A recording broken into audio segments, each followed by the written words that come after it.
Alright, what I'm going to be doing today is I have a Pioneer SA 7100 integrated amplifier. Just looking at the code on the back, I know the spec sheet came up before. It's the letter U. Is that 74? Yeah, 74. So this is the first video that's marking kind of a change for the channel. Now, there may be videos that I've edited before this where I've incorporated some of the changes, but instead of focusing on pieces of gear, what I'm deciding to do moving forward is I'm going to focus on tasks and have shorter videos. So what I've done in the past is this piece of gear would hit the bench. I would take you through all the tests, take you through all the service. And it would wind up being a longer video. I was carving those up into smaller parts, but the issue that I've run into is what do I do when I have 4 of these that I've gone through? Do you want Pioneer SA1, number 1, number 2, number 3, number 4 with the same steps? So what I'm going to do is focus on tasks. So today I'm going to be cleaning the controls on the Pioneer SA 7100. This has been tested. There will be other videos with other maintenance tasks that I'll be performing. But again, I'm focusing just on cleaning the controls on this amplifier for right now. So screws off the side, take a look at the top, see what we're getting ourselves into. There's a shroud here that needs to be removed. And again, my strategy, and this is in general, my strategy, especially when the controls are scratchy, and in this case the controls are scratchy on this. So the input selector controls, the volume control, just about everything on this is a little scratchy, not horrible, but it's a little scratchy. My strategy is to flush the controls, which I will do, and I'm going to cover everything moving forward. So I'm going to flush the controls with some contact cleaner, and what I use is WD-40 contact cleaner. I've used, I think it's CRC contact cleaner. It kind of depends on whatever I can find at the closest, kind of big box home improvement store. So it's an initial kind of flush because this stuff's pretty cheap. And it's good. It's not, no residue, quick drying. So I do an initial flush of all of the controls. And then what I'll do is I'm going to do the controls on top first, complete that, and then I'll flip it over, remove the bottom, and we'll do the switches. Because I believe I can get to, well, actually I might be able to get to the switches from the top. But I'll remove the bottom anyway just to make sure that that I can get into them. I don't believe, yeah. We'll take the bottom off and see. I have not looked at, I haven't worked on one of these before. I haven't looked at it.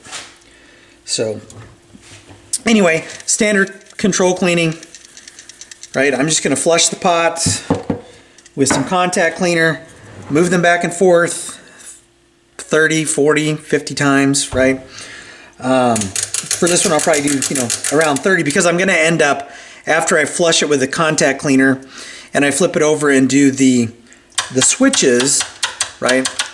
These should have, it's probably not enough time to have all of this evaporate or dry, but then I'll hit it with some fader lube and I'll do another 30 turns. So anyway, I'm going to go through cleaning these. I'm going to speed through it, but the procedure is spray some of this, turn the controls, let it dry, do it a couple of times, right? Hit it with some fader lube, and then call it good.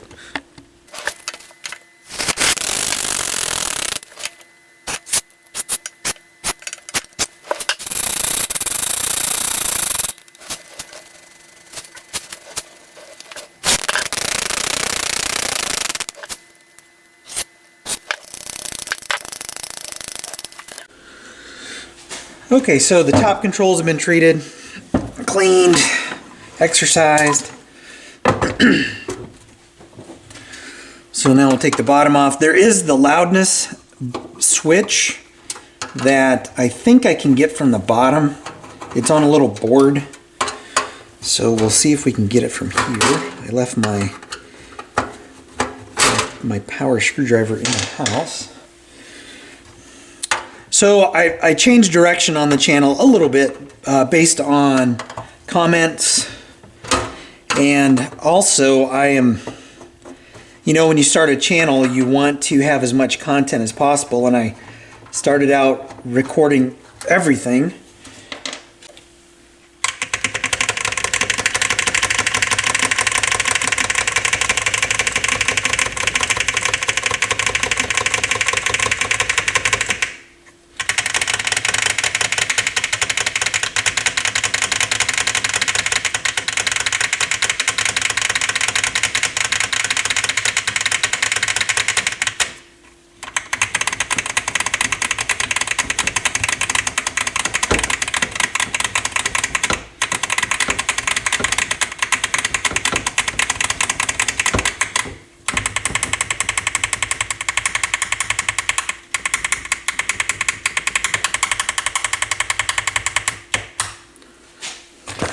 Restorations, so you know, for a particular piece of gear, but to this point I've been doing almost every piece of gear like that, right? So now it's the exception. If it's something that's very, very unique, I'll record that. Something that there's not a lot of content out on YouTube, you know, covering, I'll do that. I'll do some comparisons if I have gear that, you know, where it makes sense. And then, but a majority will just be how to do something on a particular piece of equipment with a little more information and maybe a little more detail in terms of what I'm doing. So the loudness switch I cannot get to, so I'm going to have to get to that from the bottom. And you know, those switches for turnover, tone defeat, muting. Man, are those sealed? They look like they're sealed. No, they're not. So I think I can do those from the top. Let's see. I'm trying to figure out if those are sealed or not. What I'm looking at, and I know you can't really see it.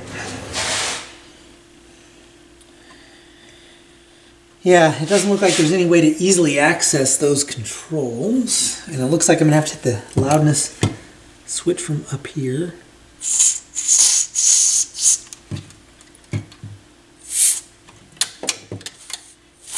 There we go.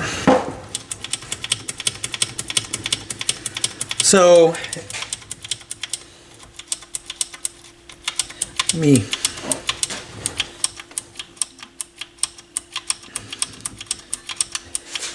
just looking to see. Yeah, it looks like those are, gosh, are those like sealed?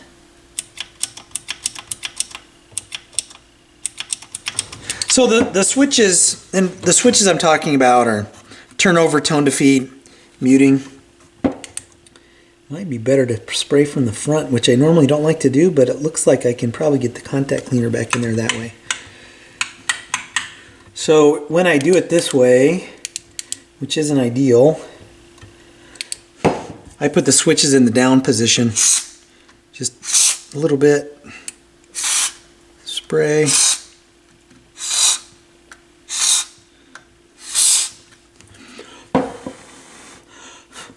And then exercise the switches. So I'll do that.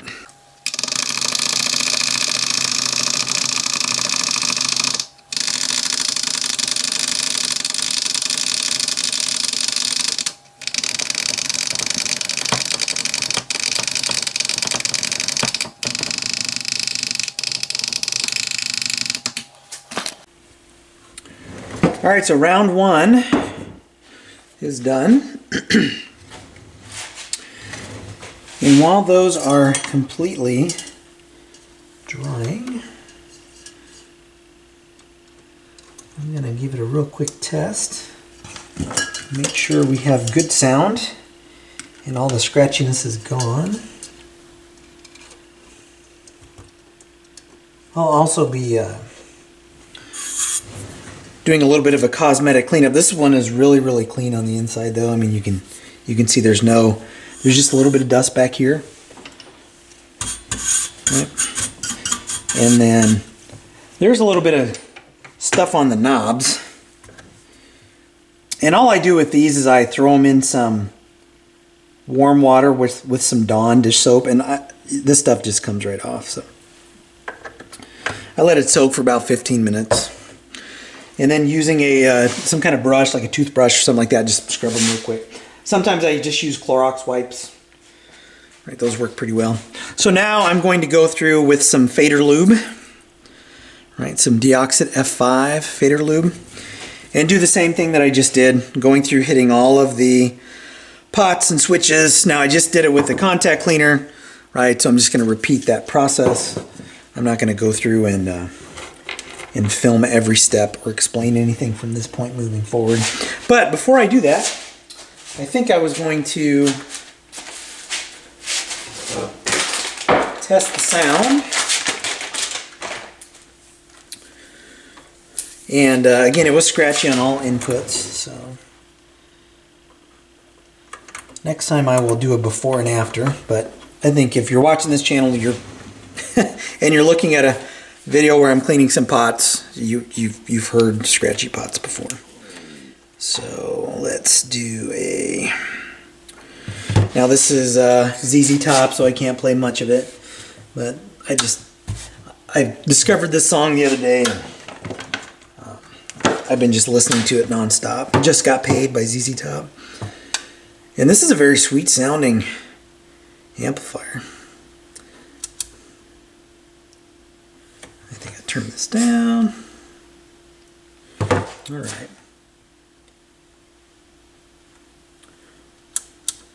Oh.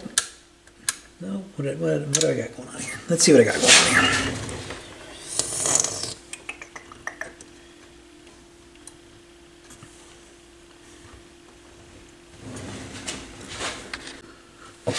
Right.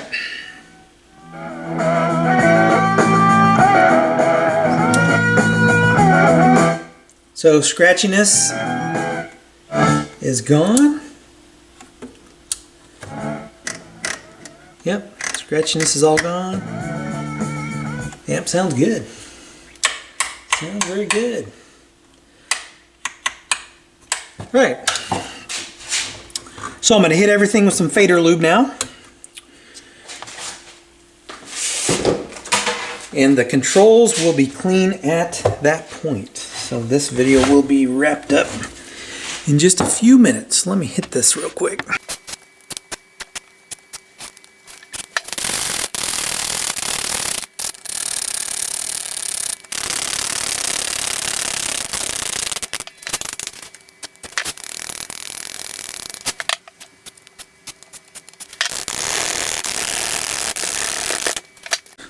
Alright, I opted to clean the controls while I was kind of farting around, waiting for this to finish drying. So that's as easy as it gets on the SA7100. Again, cleaning the controls and switches. Now the reason why I opted to go in from the front, and you won't be able to see this, and I really probably wouldn't be able to zoom in. You know, a lot of receivers with these switches, there'll be some felt pads in there, and sometimes there's not enough space to get the straw in. These are really wide gaps, so I was able to get in there. And again, these switches look like they're sealed, and